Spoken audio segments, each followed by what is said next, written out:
Welcome all students. আমি last লেকচারে তোমাদের কিরচফস লস অর্থাৎ কিরচফের সূত্রাবলী সম্পর্কে আলোচনা করেছি। আজকে কিরচফের সূত্রের প্রয়োগ সম্পর্কে আলোচনা করব, অর্থাৎ বিভিন্ন ইলেকট্রিক্যাল সার্কিটে যে কোনো একটা শাখার মধ্য দিয়ে তথা কোনো একটা রোধের মধ্য দিয়ে কিভাবে তড়িৎ প্রবাহ মাত্রা নির্ণয় করা যায় কিরচফের সূত্র প্রয়োগ করে, সে সম্পর্কে আজকে আলোচনা করব। তোমরা দেখতে পাচ্ছ যে এখানে একটি বর্তনী চিত্র অর্থাৎ সার্কিট ডায়াগ্রাম দেওয়া আছে এবং এই বর্তনী চিত্রে বলা হয়েছে প্রশ্নটা প্রত্যেকটি রোধের মধ্য দিয়ে তড়িৎ প্রবাহ মাত্রা নির্ণয় করো। তাহলে প্রথম হচ্ছে আমাদের কাজ যে যদি তড়িৎ প্রবাহ মাত্রা এখানে নির্দেশ করা থাকে তাহলে সেই নির্দেশিত তড়িৎ প্রবাহ মাত্রা কত সেটা নির্ণয় করতে হবে, আর যদি নির্দেশ করা না থাকে তাহলে আমাদের কিন্তু তড়িৎ প্রবাহ মাত্রার অভিমুখ এবং তার মানটা একটা ধরে নিতে হবে, তারপরে আমরা সেটা সমাধান করব। এখন ঘটনাটা হচ্ছে, এখন তড়িৎ প্রবাহের ডাইরেকশনটা কি হবে, কোন দিকে হবে, এ ব্যাপারে কি ধরব।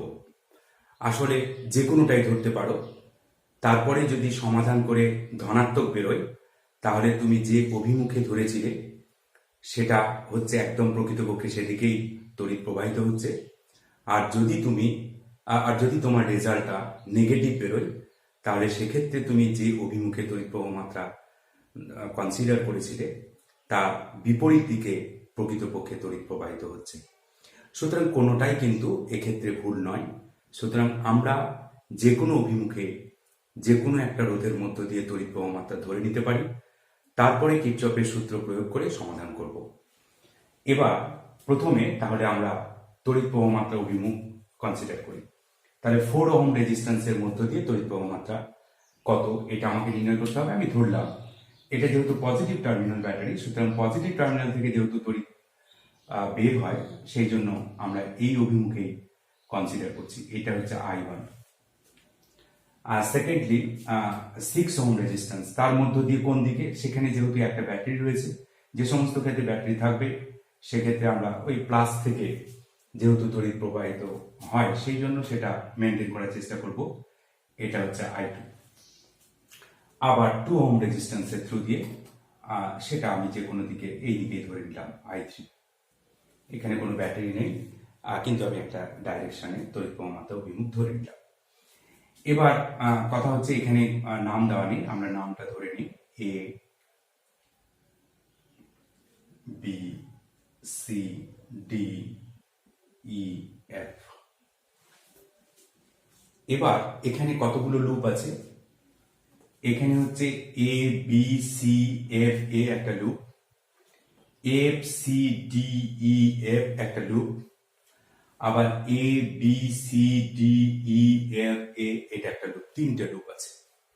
সুতরাং তিনটে লুপেই আমরা কেভিএল বা লুপ রুল প্রয়োগ করতে পারি আমরা আমাদের সুবিধা মতো।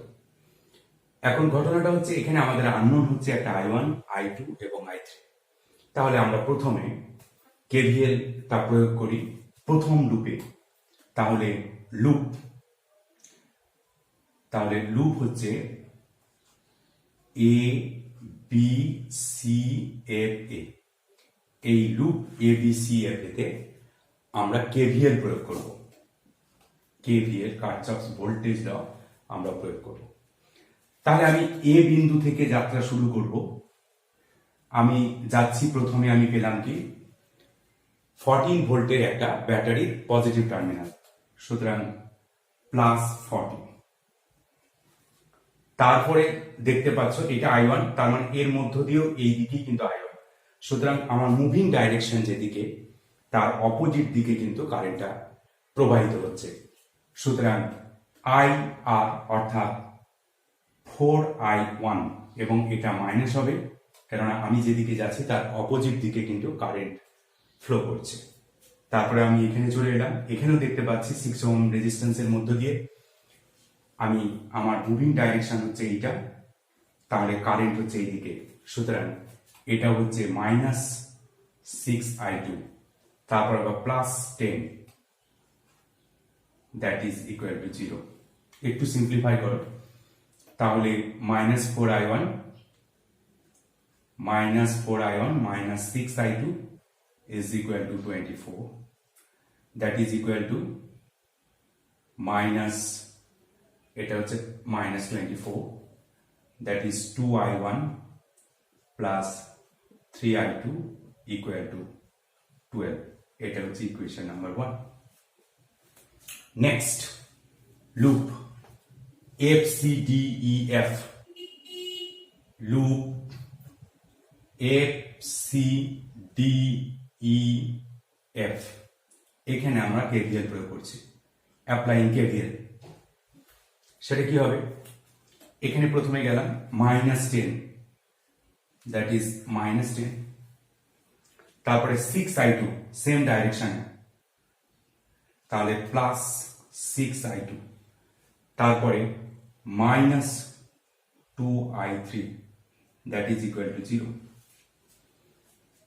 এখানে দেখতে পাচ্ছ 6i2 minus 2i3 is equal to 10। এটা হচ্ছে 2 নম্বর ইকুয়েশন।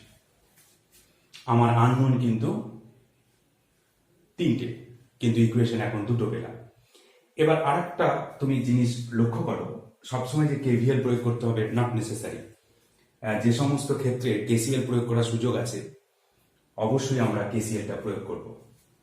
এখানে লক্ষ্য করো F একটা জাংশন পয়েন্ট বা সংযোগ বিন্দু, আর সেখানে আমরা দেখতে পাচ্ছি I1 কারেন্ট এখানে এন্টার করেছে, I2 কারেন্ট এখানে বেরিয়ে গেছে, I3 কারেন্টটাও এইদিকে বেরিয়ে গেছে। সুতরাং I1 পজিটিভ, তাহলে F সংযোগ বিন্দুতে আমরা KCL কারশফস কারেন্ট ল প্রয়োগ করছি। তাহলে I1 প্লাস, I2 হচ্ছে মাইনাস, I3 হচ্ছে মাইনাস, দ্যাট শুড বি 0। তাহলে I3 equal to I1 minus I2, that is equation 3। এবার যদি আমি এইখানে I3 অর্থাৎ 3 নম্বর সমীকরণটা 2 নম্বর সমীকরণে আমি ব্যবহার করে দেই, তাহলে কি দাঁড়াচ্ছে দেখো। আমি শুধু সমীকরণটা রাখলাম, তাহলে ইউজিং 3 ইন্টু, তাহলে কি দাঁড়াচ্ছে 6i2 minus 2i3, that is 2i1 plus 2i2 is equal to 10। তাহলে হচ্ছে minus 2i1 plus 8i2 is equal to 10। এটা একটা ফোর্থ ইকুয়েশন হলো ইন টার্মস অফ I1 এবং I2। আর 1 নম্বর ইকুয়েশন আছে I1 2i1 plus 3i2 equal to 12। তাহলে 1 নম্বর equation যদি আমি পাশে লিখি 2i1 plus 3i2 equal to 12, তাহলে তুমি লক্ষ্য করো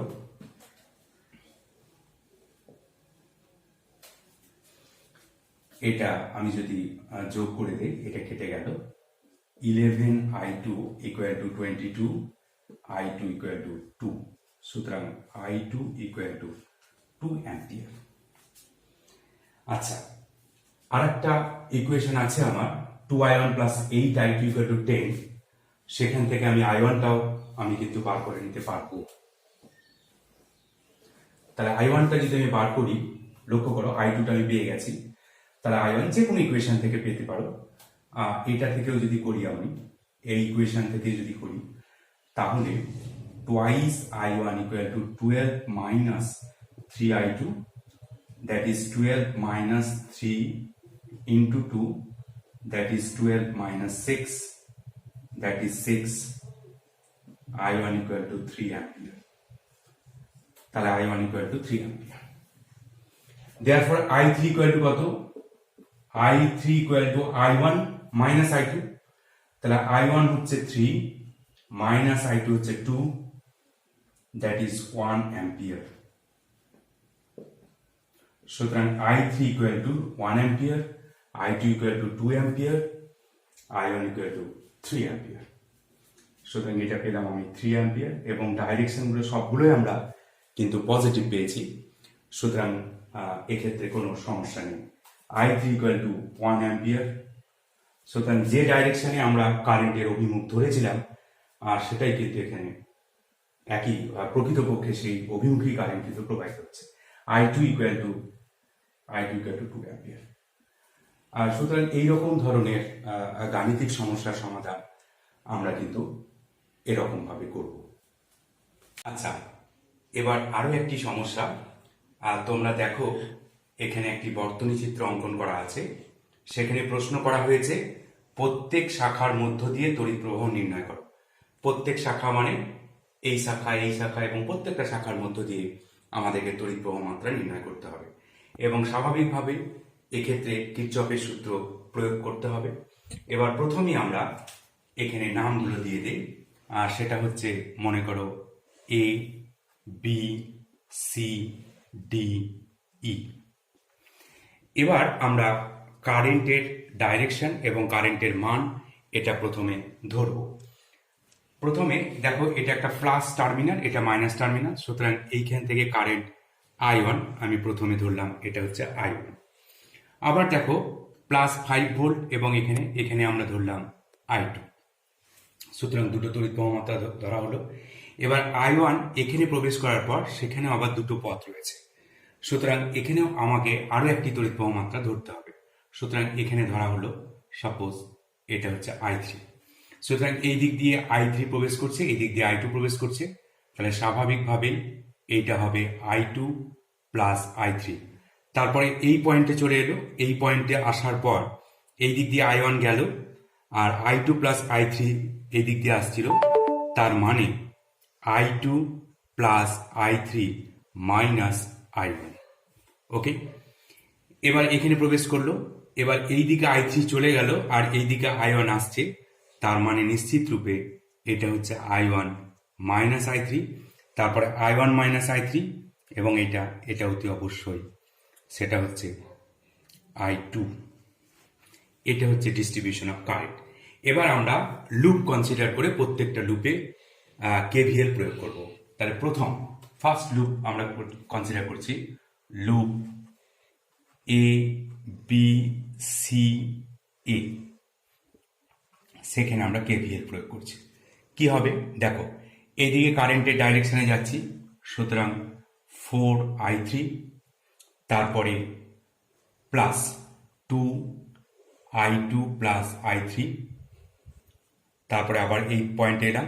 তারপরে আমরা, এটা হচ্ছে মাইনাস টার্মিনাল ব্যাটারি, সুতরাং মাইনাস 10। তারপরে এখানে 1 ওহম রেজিস্ট্যান্স এবং I1 গেছে, তাহলে একই দিকে, সুতরাং plus I1, that should be equal to 0। Therefore I1, এটাকে একটু সিম্পলিফাই করলে I1 প্লাস